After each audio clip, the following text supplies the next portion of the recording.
Instead of, I could take a ceiling like this, they'd rip out the ceiling because they see a crack. Let's rip out the ceiling. And I would fix the crack and I would paint the ceiling. Are you surprised? You know, are you surprised? They hack in. That's what they do. They're good at it. We're good at it. We have great contractors here, great road builders, everything. And we're not ripping roads apart so they're closed for 4 years as they redo the concrete bases. And you don't need that. We need a beautiful topping by a very talented asphalt type person, somebody that does the job. We go out, you know, when I get contractors, I use great contractors. What's up, guys? Boston Brian here from the Midas Touch Network and host of Blunt Politics. And Donald Trump, the demented old fool, is back at it doing what he does best, and that is embarrassing the United States on the world stage and rambling incoherently like your grandfather that just left the old age home for the first time in 25 years. Unfortunately, it wasn't his rambling, incoherent comments that were the problem in this press conference at the Kennedy Center. It was more his answers to the questions from reporters.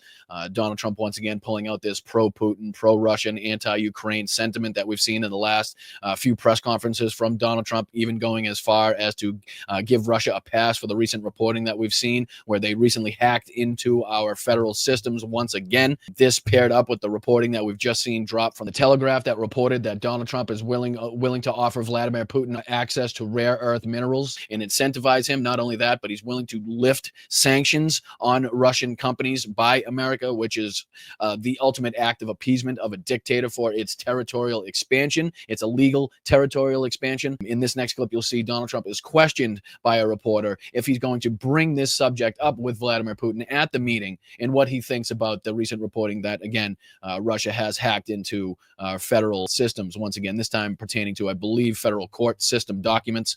But check this out and listen to Donald Trump's answer and listen and see if this gives you any positive feelings for his upcoming meetings with Vladimir Putin. Yeah, check it out. Hi, sir. There's new reporting that the Russians have hacked into some computer systems that manage U.S. federal court documents.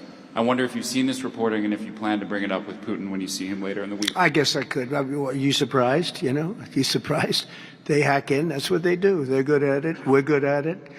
We're actually better at it. But no, I have heard about it. I mean, this is nothing other than Donald Trump giving a blatant pass to Russia, giving a blatant pass to Vladimir Putin once again, like he did in the 2016 election when it was found that Russia once again meddled in our elections then. And then he went on to believe Vladimir Putin over our own United States intelligence agencies. But this is not what a leader does. This is not what the president of the United States does that's trying to leverage his position, leverage his power, trying to get a ceasefire for one of our allies against one of our enemies. He is supposed to be using this to take this into the negotiations to say, look, we just caught you red-handed. We know you did this. And if you don't get every single one of your soldiers out of the sovereign territory of Ukraine, we're going to either levy more sanctions or we're going to take even more drastic action against you. But you don't just sweep this under the rug. You don't give Russia a pass. And it gets even worse in this press conference, too, because he even goes on to be asked if he can get Vladimir Putin to stop targeting Ukrainian civilians. And Donald Trump says outright no. That he's had this conversation with Vladimir Putin before, and every time he has it, he continues to kill more and more people on a nightly basis. So what the hell is this conversation about? What are these negotiations about? Why is Donald Trump involved in these negotiations if he's not going to be able to enact some change? Why are we leaving Volodymyr Zelensky in Ukraine out of these conversations if Donald Trump is telling us right now he's going to have absolutely no effect whatsoever on these negotiations? It makes absolutely no sense. He's telling us outright that he's going to have absolutely no effect on Vladimir Putin's demeanor or his actions in this war. So you are absolutely useless to us. So why don't you step the hell out of the way and let the big boys, the adults, do the talking and figure out what we can do from here? Because clearly you're not helping. And it is only because of the deadlines and the continued pushbacks that you've seen and you've given Vladimir Putin, whether it was the 50-day deadline, the 10-day deadline, the 2-week deadline, the 6-week deadline, that we've seen continuously be passed up on, where Donald Trump has continually proved himself to be a coward and unable to step up in the moment after giving a country a deadline, much like he did to China the other night. But this is absolutely insane. Listen here as he actually says to this reporter that no, he will not be able to get Vladimir Putin to stop targeting Ukrainian civilians. Check this out. This is remarkable. Sir, when you meet with Vladimir Putin Friday in Alaska, Yeah. do you believe you can convince him to stop targeting civilians in Ukraine? Well, I'll tell you what, I've had that conversation with him. I've had a lot of good conversations with him. Then I go home and I see that a rocket hit a nursing home or a rocket hit an apartment building and people are laying dead in the streets. So I guess the answer to that is no, because I've had this conversation. I want to end the war. It's Biden's war, but I want to end it. I'll be very proud to end this war along with the 5 other wars I ended. But I guess the answer to that is probably no. Now, I'm no professional negotiator, but I'm pretty sure it's not a good idea. It's never a good idea to go into a negotiation prior to the negotiation, telling everybody what you're not going to be able to accomplish in that negotiation. I mean, that's just me, but I'm just a political commentator. What the hell do I know? But again, this is Donald Trump proving himself to be absolutely useless, proving himself once again that he was an absolute liar when he said he could sit Vladimir Putin down in one room and Volodymyr Zelensky down in another room and he could have this thing ended in 24 hours, was just utter bullshit. Because even this far along in the war, even this far along in Donald Trump's second term, he's been unable to effect any change whatsoever. And in fact, the missile strikes and the drone strikes have only increased, have only doubled, if not tripled, since Donald Trump took over in his second term. But again, this is just paired up with the new reporting coming out of the Telegraph that we're looking at here that is remarkable to see. That is the literal definition of appeasement of a dictator for its territorial expansions through force, nonetheless. And Donald Trump here is preparing to offer Vladimir Putin access to rare earth minerals to incentivize him to end the war in Ukraine. The U.S. president will arrive at the much-anticipated meeting with his Russian counterpart on Friday, armed with a number of money-making opportunities for Putin. So ways to enrich Putin, ways to help Putin benefit from his illegal war that he's perpetrated on the people of Ukraine. Appeasing a dictator is exactly what's going on right here. It goes on to say they will include opening up Alaska's natural resources to Moscow and lifting some of the American sanctions on Russian aviation industry, the Telegraph can reveal. So he's going to open up Alaska. I know a lot of people have been joking around and saying, oh, he's going to give up Alaska. He's going to give up Alaska. He's going to give up Alaska.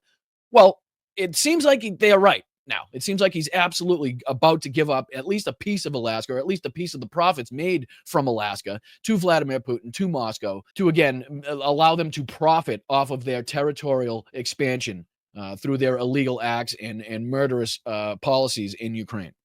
It's unbelievable. Proposals include giving Putin access to rare earth minerals in the Ukrainian territories currently owned by Russia. Scott Bessent, U.S. Treasury Secretary, is understood to be among administration figures briefing Mr. Trump ahead of his meeting with Mr. Putin in Anchorage. Again, just giving away any piece of either Ukraine or any piece of a mineral deal here would absolutely be catastrophic, would absolutely be giving in to Vladimir Putin's demands and wishes, and it would be rewarding him for his, again, illegal war crimes that he's committed, for everything, all the atrocities that he's perpetrated upon the Ukrainian people. This would just go on to reward him mightily for that, and again, gives absolutely no guarantee, no assurance that this war would end, or that the Russian military would, at the end of this, get out of the independent, sovereign territory of Ukraine, which should be the ultimate goal of the United States government. Should be the ultimate goal of any ally of Ukraine, is to get every hostile Russian, every Russian with a weapon, every Russian in a tank or in a military vehicle, to fucking hightail it right back to Russia as fast as fucking possible. That is the ultimate aim. That is the ultimate goal of the United States government and any ally of the Ukrainian people. But this is just remarkable stuff. And then just to top it off, just so we can kind of look back upon this moment in a few weeks when Donald Trump ultimately shows himself to be a coward again. This is Donald Trump once again assuring everybody, when asked by a reporter if Russia is going to see accountability, if they are going to face sanctions or some sort of ramifications if they don't agree to a ceasefire, if they don't agree to a peace deal in these negotiations, in this war. And Donald Trump assures everybody that absolutely they will face either further sanctions, or they will face tariffs, or they will face some sort of accountability. So when this ultimately doesn't happen, we can, again, look back on this moment and call Donald Trump Taco and call him a coward once again. But check it out, just so we have it on record. Here's Donald Trump telling us that absolutely Putin and Russia will have to pay some sort of price if they don't agree to peace, if they don't agree to some sort of ceasefire in these negotiations. So yeah, check it out.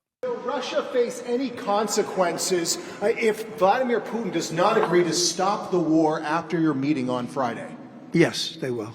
Yeah. What will the consequences There will be be? consequences. Sanctions, tariffs? There will be, I don't have to say, there will be very severe consequences. So call this what you will: acts of treason, cowardice, capitulation, appeasement.